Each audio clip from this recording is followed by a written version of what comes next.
તમે સાંભળ્યું હશે આ વાક્ય કે કુદરતના કોપ આગળ માણસનું સામર્થ્ય વમળમાં તણાઈ જાય છે. જ્યારે કાળનો આંચકો આવે છે ત્યારે માત્ર ઇમારતો નથી તૂટતી, માનવતાનો અહંકાર પણ ધરાશાયી થઈ જાય છે. 1934માં બિહાર ભૂકંપ આવ્યો એ સમયે મહાત્મા ગાંધીએ નિવેદન આપેલું. 10 ઓગસ્ટ 2026 બાપુના શબ્દો આજે પૃથ્વીના બીજા છેડે આવેલા કોલંબિયામાં અક્ષરશઃ સાચા સાબિત થઈ રહ્યા છે. પશ્ચિમ કોલંબિયામાં આવ્યું 7.4ની તીવ્રતાનો પ્રચંડ ભૂકંપ અને આખા દેશને મલબાનો ઢગલો બનાવી દીધો.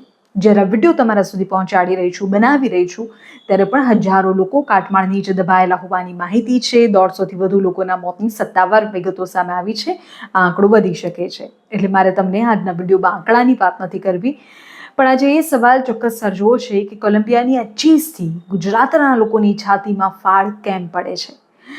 જમીનની નીચે ચાલતા આ જ કાળચક્રએ 1956માં અંજાર અને 26 જાન્યુઆરી 2001ના રોજ આપણા રળિયામણા કચ્છ અને આખા ગુજરાતને વિખેરી નાખ્યું હતું. પશ્ચિમ કોલંબિયાના ચોકો પ્રાંતમાં સાન જોસ ડેલ પાલ્માર નજીક જમીનમાં 110 કિલોમીટરની ઊંડાઈએથી આ કાળચક્ર શરૂ થયો. રિસન્ટ પહેલા આપણે કોલંબિયાની વાત કરીએ, પછી તમને ગુજરાતની વાત કરું છું, અને ગુજરાતની વાત કેમ કરું છું તેની વાત પણ કહીશ આજના વિડીયોમાં. જ્યારે આ વિડીયો બનાવી રહી છું ત્યારે 800થી વધુ લોકો ગંભીર રીતે ઇજાગ્રસ્ત છે. હોસ્પિટલમાં જિંદગી અને મોત વચ્ચે ઝૂલી રહ્યા છે તેવા સમાચાર છે. મલબામાંથી ચીસો સંભળાઈ રહી છે. લોકો તાત્કાલિક તેમને બહાર કાઢવામાં આવે તે માટે વિનંતી કરી રહ્યા છે. કેટલાક લોકો બેભાન પડ્યા છે. આંકડો એવું કહે છે કે 5000થી વધુ ઇમારતો તો કાગળના મહેલની જેમ ધરાશાયી થઈ ગઈ છે. 3000 લોકો કાટમાળ નીચે દબાયેલા હોવાની આ વિડીયો બનાવી રહી છું ત્યારે આ ભીતિ વ્યક્ત થઈ રહી છે એવું રિપોર્ટ્સ કહે છે. ઇમરજન્સી અને એરપોર્ટ સેવા તો ઠપ થઈ ગઈ છે.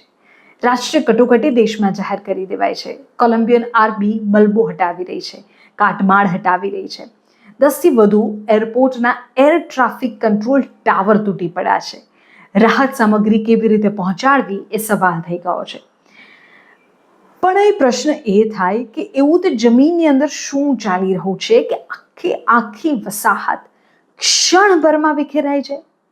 કોલંબિયા એ કોઈ સામાન્ય જમીન પર વસેલું નથી. તે વિશ્વના સૌથી ખતરનાક ભૂકંપ zone Pacific ring of fire પર સ્થિત છે.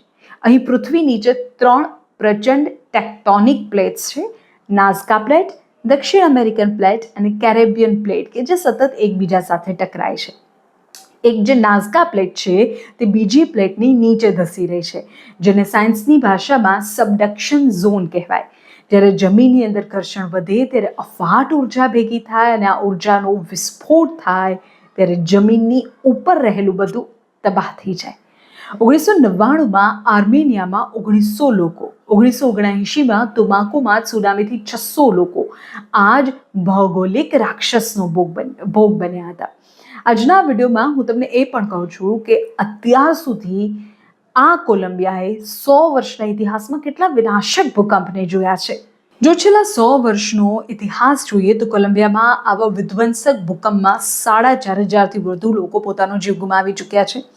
1979ના તુમાકો ભૂકંપ અને સુનામીમાં 600 લોકો, 94માં પાઇઝ નદીના ભૂસ્ખલનમાં 1100 લોકો, 1999માં આર્મેનિયાના ભૂકંપમાં 1900થી વધુ લોકો, જે મેં તમને અગાઉ કહ્યું, આટલા લોકો કાળના મુખમાં હોમાઈ ગયા છે.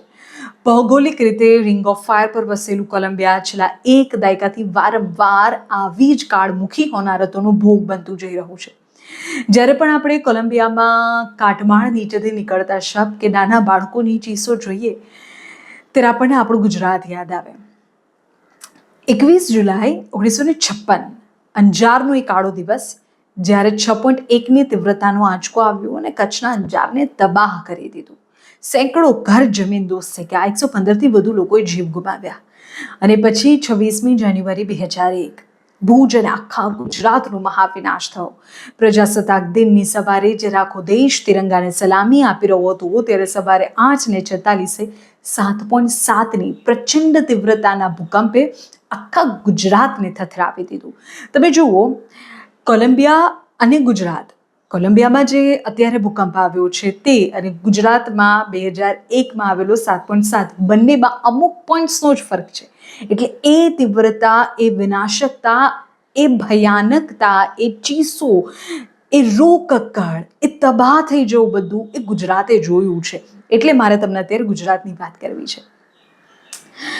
આખા ગુજરાતને તેણે થથરાવી દીધું. ભુજ, અંજાર, ભચાઉ, રાપર, અમદાવાદ સુધી 20,000થી વધુ લોકો તો ક્ષણભરમાં કાળના મુખમાં હોમાઈ ગયા.